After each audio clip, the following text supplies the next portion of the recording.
Make sure everything. Oh, this is so, I hate being in front of the camera.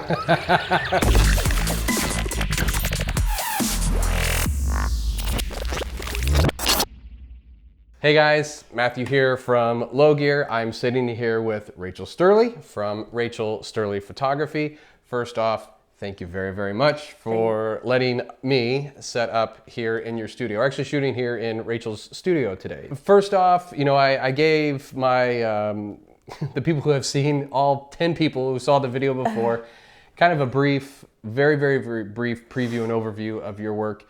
Give us a little bit of background and kind of overview of your business and what you specialize in.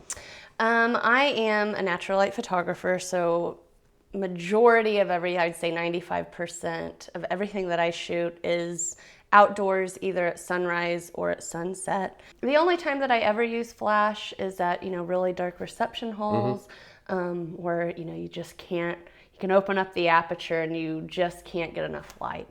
And that's, one of the things that, we are opposite at, and I completely admire with your work. I see a flash and I'm just like, what am I supposed to do with all this, equipment?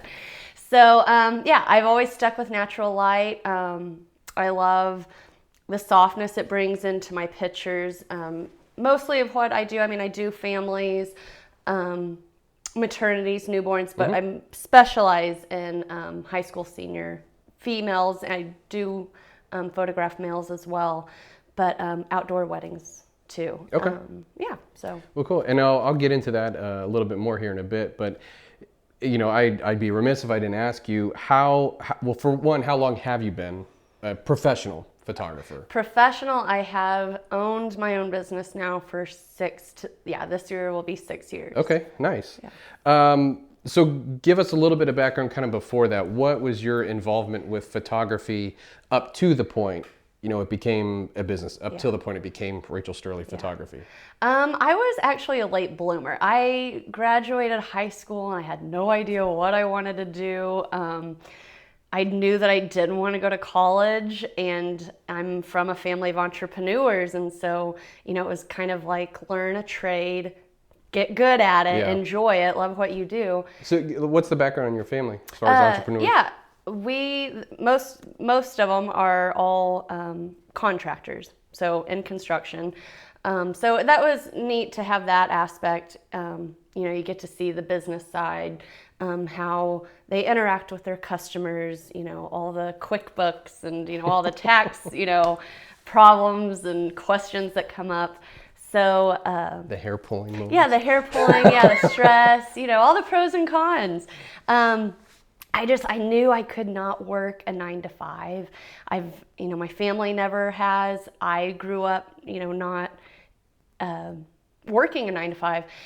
I'd rather work a 6 a.m. to 10 p.m. shift and love what I do than, sit at a cubicle for, 40 hours a week. You're sick, twisted, and demented. Yeah, like exactly. The rest of I'm us very photographers. sick, It's twisted, good. and demented. Yeah, exactly. So you got to see kind of an overview of the entrepreneur side. How did that kind of affect the way your mind started to work when it came to photography? Again, up to the point you turned it into a profession. I would say, like I said, I was a late bloomer, didn't know what I wanted to do, and I actually knew I kind of got into photography. Actually, I took some classes in college and a bunch of different art classes. It wasn't just photography, and I knew then this is what I wanted to do. I didn't know what I wanted to do with it. I was like, well, I better turn, this idea into a business and make money at it. So I would say I did 3 years of college, and I say that with quotations because it was photography class after photography class, retaking more photography classes. And then you start getting to know people and start networking with, beginners, professionals. And I actually kind of took an apprenticeship with a man here in Kansas City, he's a wedding photographer, and I can't give him enough credit. He completely took me under his wing, showed me the ropes. Doug Oatman, he was one of the top 3 wedding photographers here in Kansas City, and he does phenomenal work. He does natural light, but he also does flash. Nice. So that was kind of my intro to flash, actually, besides studio work at JUCO. And so he showed me as much as I could. Nice. So the experience. So I would say following him and, seeing how he runs his business is like, okay, I know that I can do this, And so slowly but surely, it's hard to go from that adjustment. I think in anything you do, from deciding, okay, this is the time to change. This is the time to push yourself.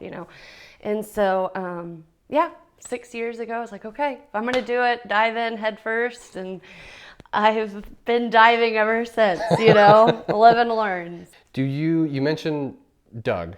Yeah. Right. So do you follow other photographers? Are there, and I'm not just talking local, national, or are there other photographers out there who you started to learn from, follow as far as skills, techniques, things like that? I have my list of blogs that I read almost every day that, role models, people other photographers that I look up to, the ones that come to mind. In fact, she's local.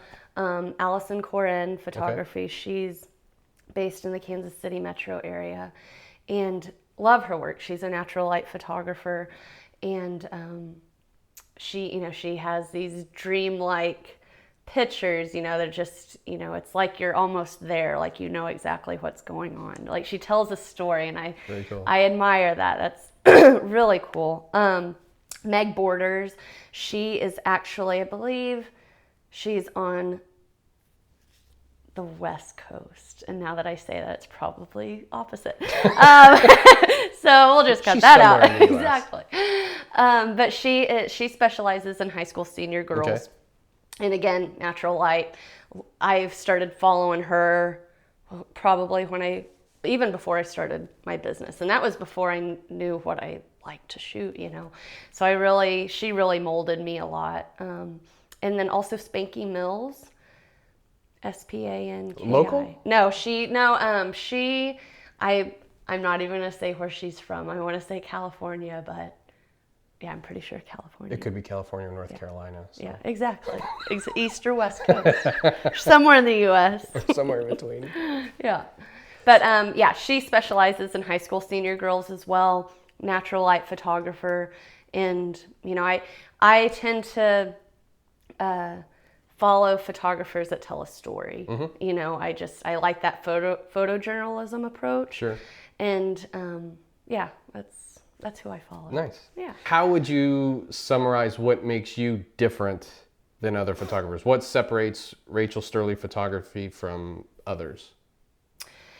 I would say, I think the style that I shoot, every photographer is completely different. We approach, the subjects differently. I like to come into it where it's natural, it's not forced. And I'm not saying I do takes, I like candid photos, mm-hmm. And that's just, my opinion. But, I take traditional family photos, sure. The photos that you need. But I would say, and I've repeated myself, I like to tell, especially like on my blogs, I like to tell a story with my pictures, kind of how the shoot went from the beginning to the end. Mm-hmm. And you can see that, different locations that we went. I can always tell from the very beginning of a shoot to the end, and how, the comfort level just, increases, they're more natural. And so I would say that's probably what separates me, is that I hope there's this comfort level in my pictures, that it's natural.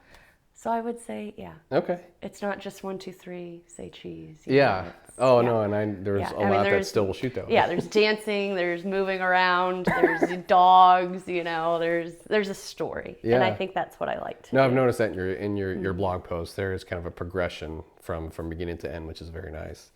To go back to be a little bit retrospective, let's say we were able to talk with Rachell Stierly 6 years ago, who's just starting her business. Oh God. What's different about the way and approach you shoot now versus back then? Oh, I had no idea what in the hell I was doing.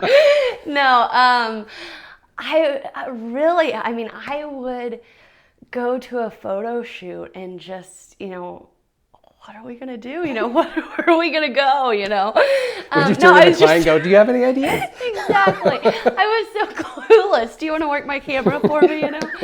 No, it was, of course, anything you do, you're not confident in. And so I completely lacked confidence. I would show up to a shoot and I would act like I knew what I was doing. I faked it pretty well. But there's times like, of course, I'd freeze up or I'm like, I really want to do this, but I can't remember, And then finally, over time, and again, it's trial and error. It's trial and error.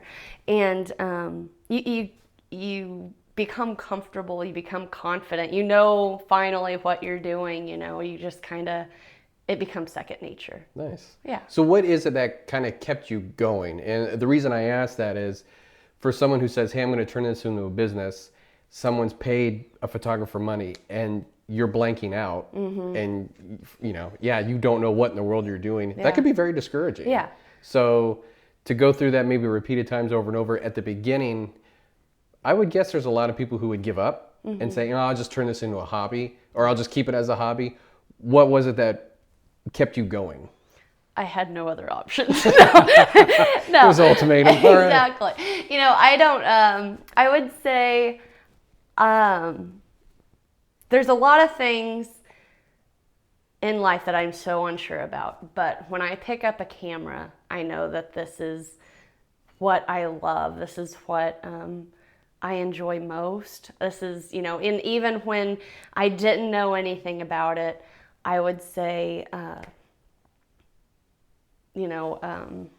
just a comfort level. Yeah, there's definitely a comfort more level so than with being it. behind a desk. Yes. Oh yeah. And I think that's what my drawback was, I don't really give up. I tend to, if there's something that I don't know or, they're like, oh, you can't do this. I do the opposite. I'm very, I like to challenge myself a lot. And so I think that's like with a business, I didn't want to fail. So I just, kept getting up and doing it again and trying it out. And have failed time and time again, and I will continue to do so. But, it's just that, challenge. I'd say every shoot, every job is a challenge, and I like to push myself as far as I can. Nice. No, I would say probably a lot of successful photographers who are still going would probably have similar answers. Is that, and I like how you said fail. Yeah. Oh yeah. Fail all the time. Yeah, every day. Yeah, and we don't put those photos in our portfolios. Exactly. Those are the ones you don't see.